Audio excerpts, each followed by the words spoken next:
So hello everyone, this is CA Sanidhya Saraf, your friend, mentor and coach for audit and law. In this particular video, I am going to give you some golden tips on how to secure 60 plus marks in audit and law. Exam के लिए जो time बचा है वो कम बचा है. अब इस पार्टिकुलर टाइम फ्रेम के अंदर मैं चाहता हूं कि आप 4 से 5 चीज़ों में अगर इम्प्रोवाइज कर लेते हैं, 4 से 5 चीज़ें अच्छी कर लेते हैं, तो ऑडिट लॉ में आपके एग्जामिशन आने के चांसेस इंक्रीज हो जाएंगे. तो सर क्या ये ऑडिट लॉ के अंदर एग्जामिशन लाना पॉसिबल है? The answer is yes. Audit law के अंदर एग्जामिशन लाना डेफिनेटली पॉसिबल है. 70 मार्क्स भी स्टूडेंट्स के आते हैं. और जो टिप्स मैं आपको देने वाला हूँ उससे ऑडिट लॉ के साथ साथ जितने भी थ्योरेटिकल सब्जेक्ट्स हैं उन सभी सब्जेक्ट्स के अंदर एग्जामिशन लाने में आपके लिए आसानी होने वाली है. So first of all again मैं अज्यूम कर रहा हूं कि जो प्रिपरेशन पार्ट है वो आपके एंड से हो चुका है, बिकॉज प्रिपरेशन के लिए ये वीडियो नहीं है. एक तरीके से ये जो वीडियो है वो उस प्रिपरेशन के ऊपर वो एक्स्ट्रा लेयरिंग करने के लिए है. That will help you to get that good marks, right? So first of all, what you need to remember is that you are giving one of the biggest professional examinations in this country. Not only in this country, it is one of the most professional examinations in this world. And in this regards, जो हमारा institute है वो भी हमसे expect करेगा कि जब आप दुनिया का सबसे प्रोफेशनल एग्जाम्स में से एक एग्जाम दे रहे हो तो आपका जो राइटिंग है वो भी प्रोफेशनल तरीके से होना चाहिए. डू रिमेंबर कि आप लोग एग्जाम्स देने के बाद चार्टर्ड अकाउंटेंट्स बनने वाले हैं और क्लाइंट्स को प्रोफेशनल कंसल्टेंसी देने वाले हैं. तो आप जब पेपर भी लिखोगे ना एग्जाम का, तो इट मस्ट बी लाइक कि you are giving a proper professional consultancy. आप बिल्कुल ये सोच के ना लिखें कि आप बीकॉम के एग्जाम लिख रहे हैं, आप एचएस के एग्जाम लिख रहे हैं, बिकॉज काफी स्टूडेंट्स के आंसर शीट को देख के लगता है कि आज भी आप बीकॉम एंड एचएस की दुनिया में जी रहे हो. So first of all, what you have to try and deliver is a professional content, a professional language, a professional presentation to the examiner, right? अब प्रोफेशनल मतलब क्या? प्रोफेशनल मतलब ये बिल्कुल नहीं है कि आप बिल्कुल लॉ का एग्जैक्ट लैंग्वेज रिटेन कर दोगे, आप ऑडिट के बैर में दिया हुआ बिल्कुल एग्जैक्ट लैंग्वेज रिटेन कर दोगे और लिख दोगे, बिकॉज ऑब्वियसली आप चाचा चौधरी तो हो नहीं. एंड एग्जैक्ट लैंग्वेज रिटेन करना किसी के लिए पॉसिबल नहीं है. तो what do you mean by good professional language, good professional approach? तो सबसे पहली चीज है प्रोफेशनल तरीके से, मतलब कि आपके आंसर में ना हर चीज प्रॉपर तरीके से कैटेगराइज्ड होना चाहिए, हर चीज प्रॉपर तरीके से स्ट्रक्चर होना चाहिए. क्वेश्चन में क्या पूछा है, what is the issue involved, what is the provision and explanation, what is the objective of this law, what is your conclusion. हर चीज आपके आंसर में प्रॉपर तरीके से जस्टिफाइड होनी चाहिए, है ना? There should be proper categorisation for issue involved, for what is the provision and explanation, what is the conclusion. अगर कहीं ऑब्जेक्टिव ऑफ लॉ आप दे सकते हैं तो आप ऑब्जेक्टिव ऑफ लॉ भी बताएं. तो वो सारी चीजें क्या होनी चाहिए, वहां पे लिखी होनी चाहिए. Secondly what you have to do is हमेशा आप कोशिश करें कि किसी भी आंसर की जो आप स्टार्टिंग करते हो ना, वो आंसर की स्टार्टिंग बहुत ही जबरदस्त होनी चाहिए, बिकॉज याद रखना ये first impression is the best impression. तो कोई भी क्वेश्चन की आप जब स्टार्टिंग करते हो, make sure the starting is very very nice and always try to make sure कि आप यूनिक तरीकों से स्टार्ट करते हो. फॉर एग्जाम्पल लॉ के अंदर अगर हम पहले 2 सेंटेंसेस की बात करें तो अलग अलग तरीकों से आप लिख सकते हैं. फॉर एग्जाम्पल सेक्शन 149 का क्वेश्चन है suppose minimum and maximum number of directors. तो एक अप्रोच होता है as per section 149 of companies act 2013. अगला अप्रोच होता है the provisions pertaining to minimum number and maximum number of directors has been governed in section 149 of companies act 2013. तीसरा approach होता है companies act 2013 vide, VIDE vide, section 149 of companies act. तो एक ही चीज को लिखने के अलग अलग तरीके हो सकते हैं, तो आप भी अलग अलग तरीकों से कोशिश करें कि आंसर्स को अपने लिखें अलग, राइट? सो उससे क्या होगा कि एग्जामिनर थोड़ा सा इंप्रेस हो जाएगा. प्रॉपर कैटेगराइजेशन होनी चाहिए. हाँ भाई, इशू इन्वॉल्व क्या है, प्रोविजन एंड एक्सप्लेनेशन, देन उसके बाद analysis of the question and the conclusion. उसके बाद कोशिश करें कि आपकी स्टार्टिंग बहुत ही बेहतरीन हो. उसके बाद हमेशा ट्राई करें कि आपके कीवर्ड्स अंडरलाइंड हो. All your keywords in the answers must be underlined. याद रखिएगा एग्जामिनर के ऊपर बहुत सारा पेपर्स चेक करने का लोड है और उसके पास इतना टाइम नहीं है कि वो आपका एक एक शब्द चेक करे. लेकिन अगर आप अपने कीवर्ड्स अंडरलाइन कर लेते हो तो examiner will at least go through your keywords, और अगर आपके कीवर्ड्स में से सब कुछ मिल रहा है वो आपको अच्छे मार्क्स दे देगा. तो बहुत जरूरी है कि अपने कीवर्ड्स अंडरलाइन करें. अगली चीज बहुत इंपॉर्टेंट है कि आप अच्छे अच्छे शब्द यूज भी करें, राइट? कभी भी आप एग्जैक्ट लैंग्वेज लिख नहीं सकते हो, लेकिन जो अच्छे अच्छे शब्द हैं, जो अच्छे अच्छे वर्ड्स हैं, हर सेक्शन के अंदर कुछ अच्छे वर्ड्स होते हैं, कुछ लिमिट्स होती है, सेक्शन नंबर्स होते हैं, कुछ अच्छे फ्रेजेस होते हैं. तो try to use those in your answers and always underline them.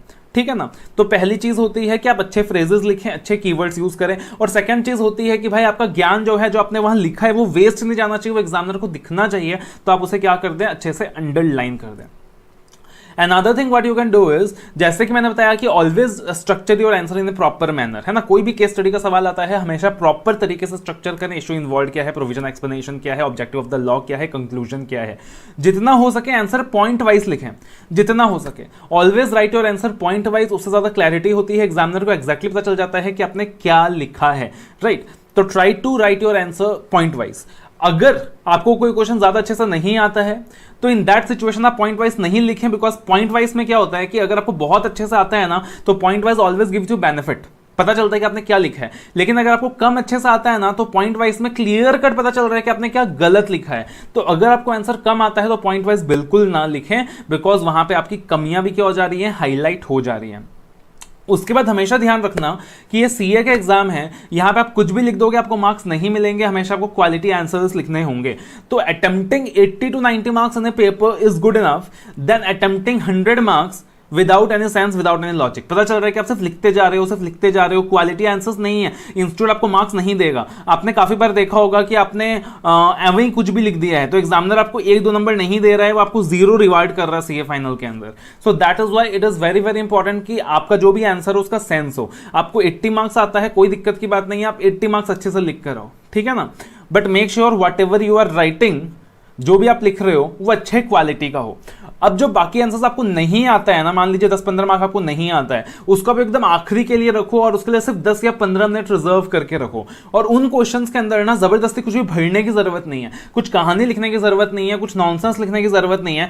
Just try to make some sense. आपने जो भी ज्ञान अर्जित किया है, आपने जो भी इतनी मेहनत करी है, just try to make some sense कि आप जो लिख रहे हो भले 4-5 लाइन लिख रहे हो, बट एटलीस्ट वहां कुछ सेंस है, तो वहां पॉसिबिलिटी बनती है कि आपको उन आंसर्स के भी एक नंबर मिल जाए। बट पहले आपका फोकस उन 80 मार्क्स को अच्छा बनाने में होना चाहिए जो आप पहले ऑलरेडी अच्छे से पढ़ चुके हैं। आपको ऑलरेडी 80 मार्क्स जो एग्जाम के अंदर अच्छे से आता है, that is something very very important. उसके बाद कोशिश करें कि यार थोड़ा बहुत आंसर्स ना अभी से लिख कर देखो, बिकॉज क्या होने वाला है कि एग्जाम में ना आप लिख के आने वाले हो।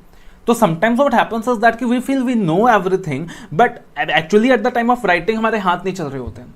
तो मेक श्योर कि आप अभी से ना लिख के देखना स्टार्ट करो। एक पर्टिकुलर केस स्टडी आप लिख पा रहे हो कि नहीं, आपका हाथ चल रहा है कि नहीं, आपको कितना टाइम लग रहा है, लिखते वक्त आप क्या क्या गलतियां कर रहे हो, कभी कभी आप शॉर्टकट यूज कर रहे होते हो, कभी कभी वो व्हाट्सएप वाली जो आदत होती है ना शॉर्टकट वाली, वो आपके एग्जाम में रिफ्लेक्ट कर रहा होता है।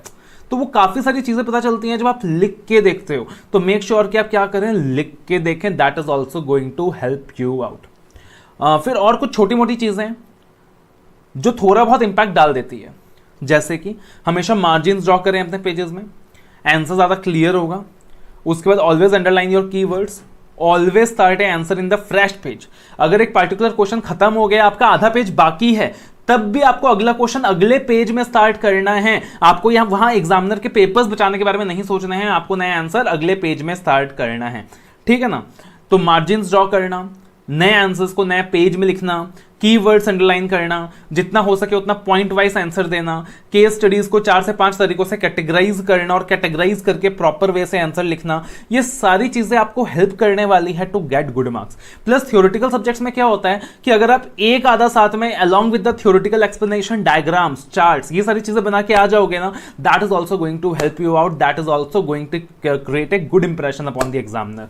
तो try drawing some kind of charts, some kind of sketches मतलब जैसे for example appointment of director है, फर्स्ट ऑडिटर सब्सिक्वेंट ऑडिटर, तो वहां आपने एक छोटा सा डायग्रामेटिकल वे में दिखा दिया फर्स्ट ऑडिटर सब्सिक्वेंट ऑडिटर, और फिर थ्योरेटिकली उसको एक्सप्लेन कर दिया। सपोज 5 पॉइंट्स हैं, there are 5 points to a question, 5 features हैं, 5 हेडर्स हैं, तो एक ट्रायंगल जैसा कुछ बना दिया और उसमें वो 5 पॉइंट्स ट्रायंगल के अंदर दिखा दिए और फिर एक पॉइंट करके उसको एक्सप्लेन कर दिया। तो ये छोटी छोटी चीजें क्या करती हैं, आपकी हेल्प करती हैं to actually score good marks in exam, and believe me this things works. ये सारी चीजें क्या करती हैं, काम करती हैं। अब कुछ चीजें मैं बताने वाला हूं कि कुछ गलतियां जो आप करते हो, आप बिल्कुल वो गलतियां एग्जाम में रिपीट मत करना, because those mistakes can cost you your attempt. What are those mistakes? First of all, make sure you are not writing the wrong question number. कुछ बच्चे गलत क्वेश्चन नंबर लिख देते हैं और आपको पता भी नहीं चलता कि आपके मार्क्स वहां लूज हो जाते हैं, राइट?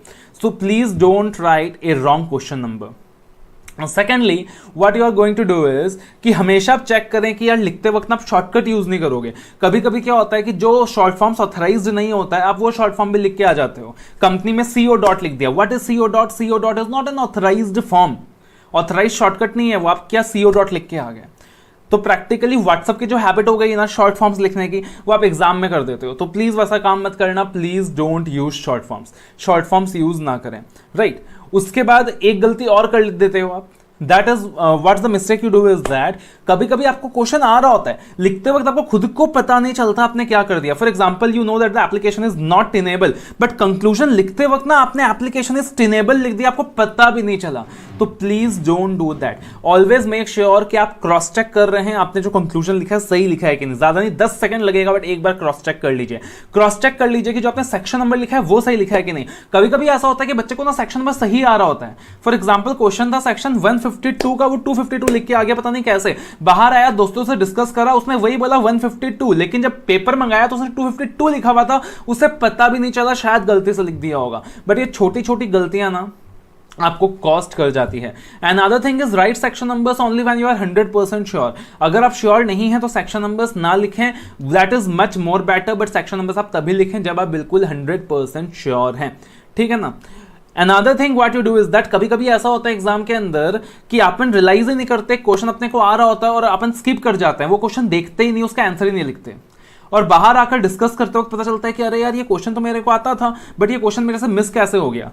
तो इसलिए कहा जाता है कि एग्जाम से पहले ना, जब आप पेपर दे के आते हो उससे पहले हमेशा 5-10 मिनट अपने पास रिजर्व रखो। भले ही 7-8 नंबर छूट रहे हैं, कोई दिक्कत नहीं है, बट उससे ज्यादा बेटर है कि आपने जो भी लिखा है क्रॉस चेक कर लो, सारे क्वेश्चन नंबर प्रॉपर हैं क्या, सारे क्वेश्चन अटेम्प्ट हो गए हैं क्या, मार्जिन वगैरह ड्रॉ हो गया क्या, पेपर्स अच्छे से टाई हो गया क्या, शीट्स अच्छे से टाई हो गया क्या। बिकॉज कभी कभी ये छोटी छोटी गलतियां ना बहुत मेजर लॉस करा देती हैं हमारा। So that is why always do keep this things in mind as well. And last but not the least, at least in subject like audit and law, मैं आपसे एडवाइस करूंगा कि एटलीस्ट 2 अटेम्प्ट के RTP और 2 अटेम्प्ट के MTP आप जरूर कर लें। और स्पेशली एमसीक्यूज के अंदर जितने भी इंस्टीट्यूट ने एमसीक्यूज जारी करे हैं वो एमसीक्यूज जरूर देख लें, बाकी आपको टाइम मिले या ना मिले। तो do remember this golden tips, I am sure this will help you to get 60 and much more. 70 भी पॉसिबल है, अचीवेबल है, बट आपको क्या करना है, पहले स्ट्रॉन्ग रिवीजन करनी है, और उसके बाद ये जितने भी टिप्स मैंने आपको बताए हैं ये सारे टिप्स क्या करने हैं, अच्छे से इंप्लीमेंट करने हैं। और ये अच्छे वर्ड्स आपको कहां से मिलेंगे, अच्छे फ्रेजेस आपको कहां से मिलेंगे यार, आप इंस्टीट्यूट का मेटेरियल यूज करो, आप प्रैक्टिस मैनुअल यूज करो, आप आरटीपीज देखो, आप एमटीपीज देखो, आपको ऐसे बहुत सारे अच्छे वर्ड्स मिलेंगे, आपको ऐसे बहुत सारे अच्छे फ्रेजेस मिलेंगे जो आप क्या कर सकते हो, अपने आंसर्स के अंदर यूज कर सकते हो, and that is going to help you out. All the very best guys, बहुत अच्छे से पढ़ें, मेहनत के साथ पढ़ें, be positive and just do your work with dedication and leave the rest to God. All the best.